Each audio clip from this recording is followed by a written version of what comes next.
Ala, hindi okay yan. Mula sa malayo, ganito kakapal ang usok sa sunog na nangyari sa Barangay 123 Tondo, Maynila bago mag-alas 3 ng madaling araw. Sa karagdagang kuha mula sa barangay, ganito naman kalaki ang apoy sa mga apektadong bahay. Umabot hanggang ikalawang alarma ang sunog. Mahigit 50 fire truck ang dumating para mas mabilis na maapula ang apoy na malapit sa isang public school. Bago mag-alas 4 ng umaga, nakontrol na ang apoy at tuluyang nag-fire out ng 4:23 a.m. Walang nasugatan na nasawi sa insidente. Nakatulong na marami ang gising dahil magsisimula ang simbang gabi. Nagulat po ako, naliligo po ako paglabas ko ng bahay. Tumakbo na po ako sa labas, nasusunog na po yung likod ng bahay namin. Hindi ko na po alam gagawin ko, kundi dahil po sa aso namin, hindi ko po malalaman na nagkakasunog na po. Sobrang bilis po kumalat ng apoy. Humigit kumulang 70 pamilya na sunugan ayon kay Kagawad Amor Escala ng Barangay 123.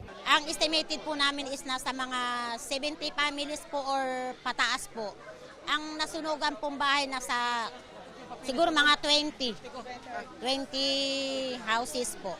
Naging hamon para sa mga bombero ang kitid ng mga eskinita sa lugar. Challenges natin is yung eskinita lang siya. Then siyempre meron tayong konti lang naman na delay do sa water supply.